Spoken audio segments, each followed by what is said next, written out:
नमस्कार, आप देख रहे हैं एबीसी न्यूज। मैं हूं आपके साथ सौम्या मिश्रा। लोकसभा चुनावों का सियासी रण जैसे जैसे परवान चढ़ता जा रहा है, नए नए मुद्दों की एंट्री हो रही है। 24 के रण अब जिहाद ने एंट्री ले ली है।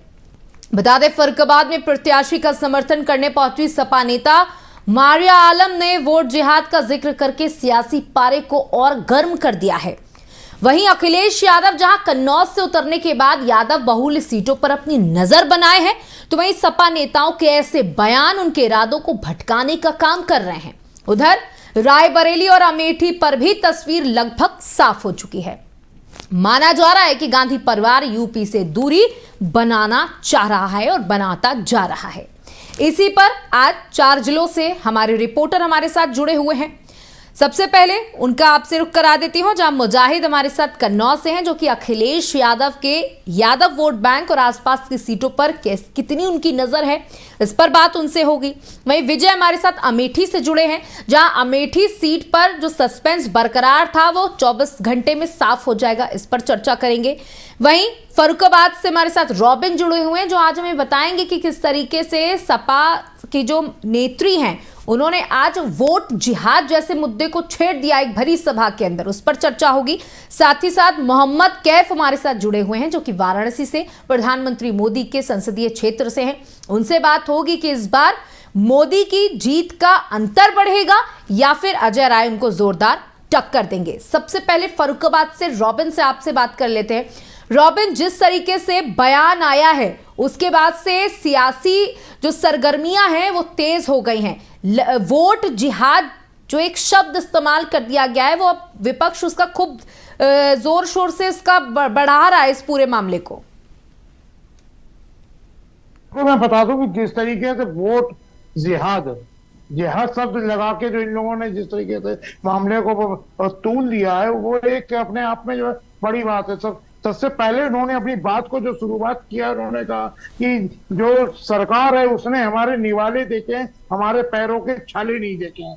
यहाँ से इस तरीके से जो है इन्होंने भावनात्मक तरीके से अपनी बातों शब्दों को शुरू किया और शुरू होके जो है मामला पहुंचा जो वोट जिहाद के बाद उन्होंने कहा कि जो लोग अपने फायदे के लिए भारतीय संघी परिवार के जो प्रत्याशी है उसकी बैठक करा रहे हैं, उन लोगों के साथ जुड़ के काम कर रहे हैं, ऐसे लोगों का जो है हुक्का और पानी जो है बंद कर देना चाहिए। जब इस तरीके के शब्दों का प्रयोग होने के बाद से जो है यहाँ की जो सियासत जो गर्म हुई है, वो एक वाकई में अपने आप में बड़ी चीज है।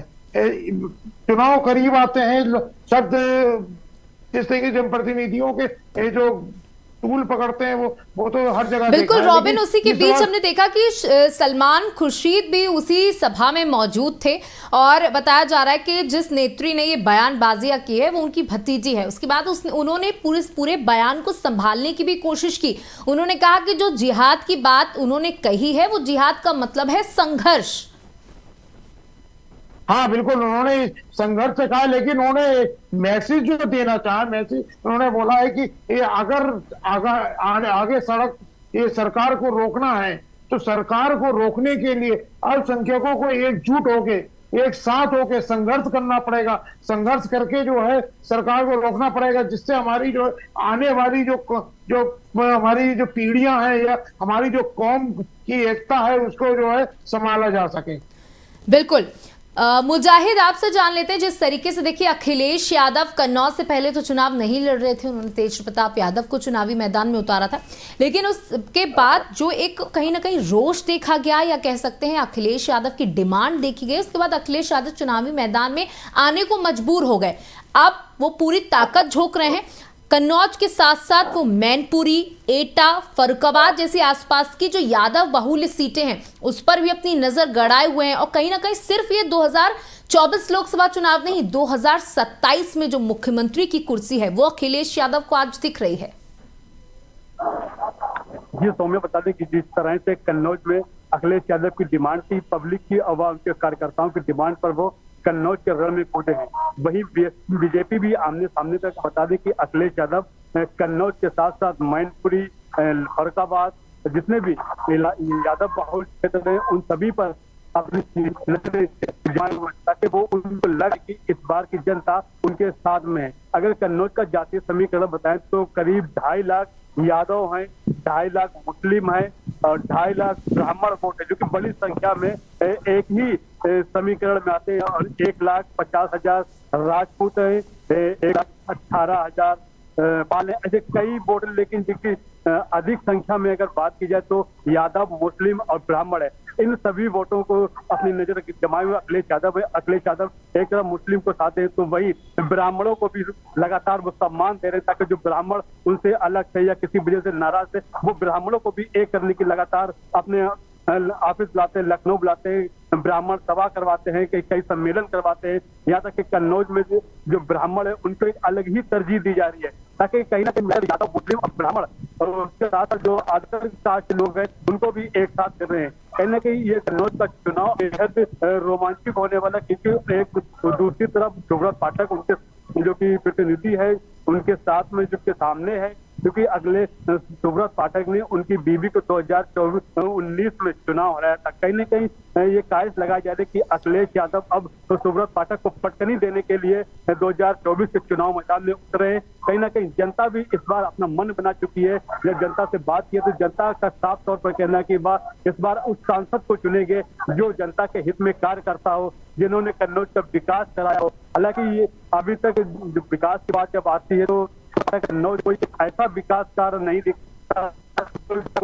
से बात की जाती तो कहीं ना कहीं नरेंद्र मोदी सरकार की चलाई गई योजना को गिनाते हैं। उनसे कई जगह कटाक्ष भी हुआ है। अखिलेश यादव खुद कटाक्ष करते हैं कि बिल्कुल मुजाहिद, जिस तरीके से आप बता रहे हैं कि अखिलेश यादव के आने के बाद कन्नौज का जो चुनावी माहौल है वो एकदम से बदल गया है और कहीं ना कहीं कांटे की टक्कर है। लेकिन जो कुछ लोग हैं जो कन्नौज से होकर के आते हैं वो कहीं ना कहीं ये भी एक बात कहते हैं कि अगर हम माने कि अखिलेश यादव सीधे निकल जाएंगे, उनके लिए कोई मुसीबत नहीं है, तो ऐसा नहीं, सुब्रत पाठक उनको कड़ी टक्कर जरूर देंगे।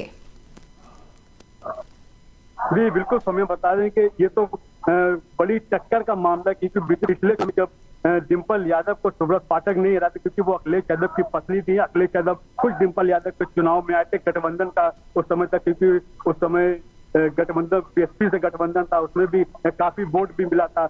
हालांकि उस बार हारे थे, इस बार भी कड़ी टक्कर है, क्योंकि इस बार जो है अखिलेश यादव खुद मैदान में है, वही सुब्रत पाठक भी लगातार कैंपेन कर रहे हैं। उनके साथ मंत्री असीम अरुण और ऐसे कई दिग्गज जो कि चुनाव मैदान में आ चुके हैं, पूरी तरह से सुब्रत पाठक के लिए यहाँ पर चुनाव प्रचार कर रहे हैं। प्रयास लगाया जा रहा है कि प्रधानमंत्री नरेंद्र मोदी भी कन्नौज आएंगे, उनके पक्ष में वोटों की अपील करेंगे। कहीं ना कहीं ये सबसे बड़ा जो चेहरा है नरेंद्र मोदी का, जो कि स्वयं प्रधानमंत्री है, एक अपने सांसद के लिए जब कन्नौज आएंगे, कहीं ना कहीं जो जनता बीजेपी से नाराज है वो उनको एक करेंगे, अगले सुब्रत पाठक के पक्ष में वोट मांगेंगे। तो कड़ी टक्कर कन्नौज में देखने को मिलेगी। एक तरफ पूर्व मुख्यमंत्री, एक तरफ सांसद हैं, जो कि कड़ी टक्करी का मामला होगा।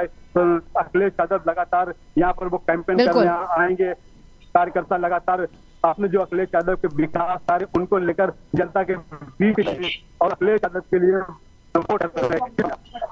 ठीक है, हमारे साथ तो विजय भी जुड़े हुए हैं। विजय, अमेठी देखिए, अगर कहें पारिवारिक सीट कांग्रेस की अमेठी और रायबरेली, जब अमेठी और रायबरेली की चुनावी चीजों में चर्चा होती थी तो गांधी परिवार की चर्चा होती थी, लेकिन जिस तरीके से सोनिया गांधी ने किनारा किया उसके बाद ये कयास लगाए जा रहे थे कि चलिए प्रियंका वाड्रा आएंगी यहाँ से लड़ाई करने बीजेपी के सामने। फिर उम्मीद लगाई जा रही थी कि राहुल गांधी अमेठी से चुनाव लड़ेंगे, लेकिन प्रियंका ने तो साफ तौर से कह दिया है कि वो चुनाव नहीं लड़ेंगी, वो सिर्फ प्रचार करेंगी।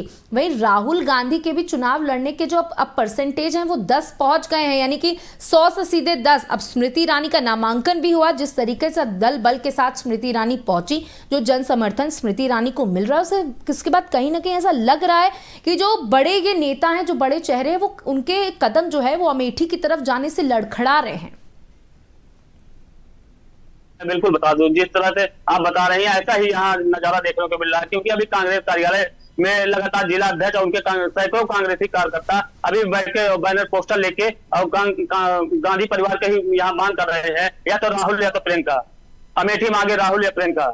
लेकिन ये यहाँ देखने को मिल रहा है कि जो कांग्रेसी है वो भी हताश हो गए हैं, क्योंकि कांग्रेस परिवार से ना कोई बयान आ रहा है, यहाँ की किसी प्रत्याशी को उतारने की हलचलें दिख रही है। जी बिल्कुल, जैसा कि आपने कहा कि वहां का जो कार्यकर्ता है वो ही हताश हो चुका है, और अगर कोई भी गांधी परिवार का कोई सदस्य यहां से चुनाव नहीं लड़ता है इन दोनों सीटों से, तो कहीं ना कहीं माना जा सकता है कि उत्तर प्रदेश में जो एक दबदबा था एक समय पर कांग्रेस का, और कहीं ना कहीं अमित शाह ने भी एक बड़ा बयान दिया कि अब कांग्रेस की रवानगी यूपी से पूरी तरीके से हो चुकी है, और इसमें कोई दो राय नहीं है कि अगर आपको दिल्ली का रास्ता तय करना है तो यूपी को साधना बेहद जरूरी है।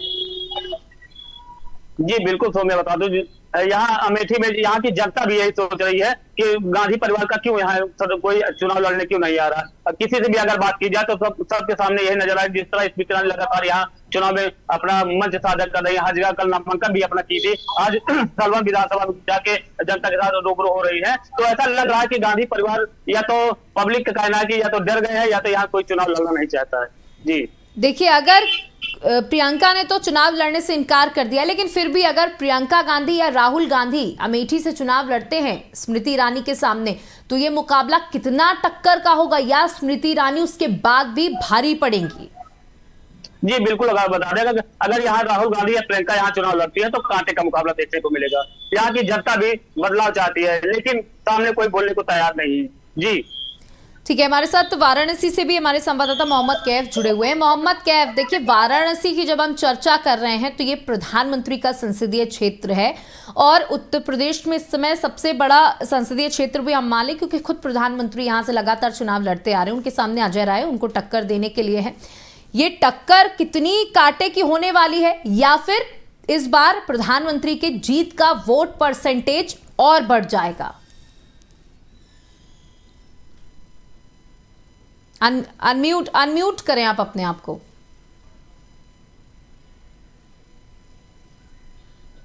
देखिए, तो मैं जिस तरह से लगातार तीसरी बार यहाँ से प्रधानमंत्री नरेंद्र मोदी लोकसभा प्रत्याशी के उम्मीदवार बनाए गए हैं, और तीसरी बार यहाँ से अजय राय भी यहाँ से प्रत्याशी घोषित हुए। हालांकि इस बार अजय राय जो है वो इंडिया गठबंधन के प्रत्याशी हैं।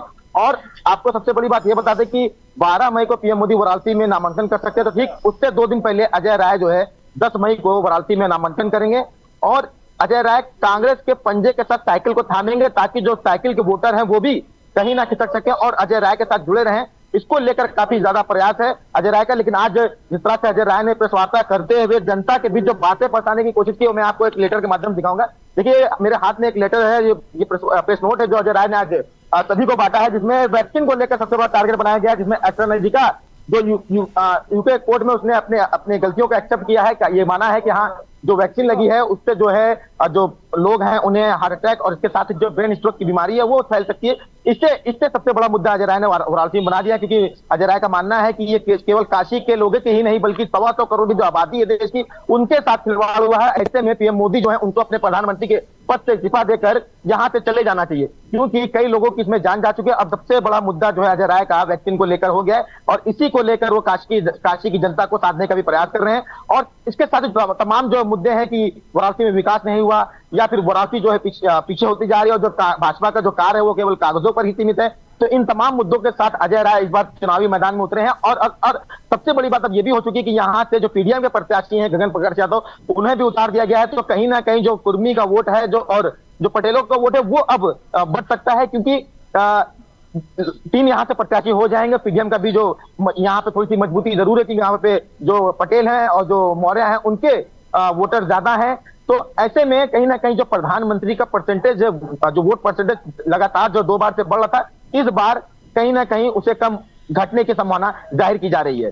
सौम्या, बिल्कुल। तो देखिए, आपने कहा है कि जिस तरीके से अजय राय मुद्दे उठा रहे हैं जनता के बीच जा करके, और क्योंकि इस बार गठबंधन में चुनाव हो रहा है तो सपा का भी जो वोटर है वो उसको भी अपनी तरफ खींचने की कोशिश अजय राय करेंगे। लेकिन जहां प्रधानमंत्री अभी तक वाराणसी का दौरा बहुत ज्यादा नहीं कर चुके, लेकिन अमित शाह पहुंचे थे, उसके बाद खुद निर्मला सीतारमण ने भी वहां पर उद्घाटन किया, उससे ऐसा लग रहा है कि इस बार जो वाराणसी का चुनाव है वो हालांकि कहीं ना कहीं ऐसा उम्मीद लगाई जा रही है कि खुद प्रधानमंत्री जीतेंगे, लेकिन वोट परसेंटेज कितना बढ़ेगा या घटेगा ये सबसे बड़ी बात होने वाली है। तो आज 4 मुद्दों पर हमने चर्चा करी। हमारे साथ अलग अलग संवाददाता हमारे अलग अलग जिलों से जुड़े थे, जहां अमेठी संवाददाता विजय ने बताया कि अगर गांधी परिवार का कोई सदस्य वहां से आता है तो चुनाव टक्कर का होगा। वही मुजाहिद ने कन्नौज की स्थिति को साफ किया कि अखिलेश यादव के चुनावी मैदान में आने के बाद मामला एक तरफा भी जा रहा, लेकिन क्योंकि सुब्रत पाठक खुद में एक बहुत ही कद्दावर नेता है और उन्होंने अपनी पैठ लोगों तक बना रखी है, इसकी वजह से इतना आसान ये चुनाव नहीं होने वाला है। साथ ही साथ फर्रुखाबाद में जिस तरीके की बयानबाजियां की गई हैं उसको संभालने की कोशिश सलमान खुर्शीद ने की, लेकिन अब जो सरकार है इसका मुद्दा बनाने की कोशिश कर रही है। तो और वाराणसी की चर्चा की कि किस तरीके से ये वोटिंग का परसेंटेज किसके पक्ष में जाएगा, कौन विजयी होगा। आप चारों का हमारे साथ जुड़ने के लिए बहुत बहुत शुक्रिया। तो बता दें कि 2024 के लोकसभा चुनावों में हर रोज एक नया मुद्दा सामने आ रहा है जिस पर हम हर रोज चर्चा करते हैं अपने अलग अलग संवाददाता से। और उत्तर प्रदेश में जो 80 का लक्ष्य लेकर बीजेपी चल रही है, साथ ही 400 पार की बात कह रही है, उसमें अब तीसरा पड़ाव भी आने वाला है। वहीं गठबंधन का यह कहना है कि इस बार बीजेपी को सत्ता से उखाड़ कर फेंकेंगे, वहीं बीजेपी का कहना है कि हम इस बार 400 पार जाएंगे। फिलहाल इतना ही, बने रहिएगा एबीसी न्यूज के साथ। नमस्कार।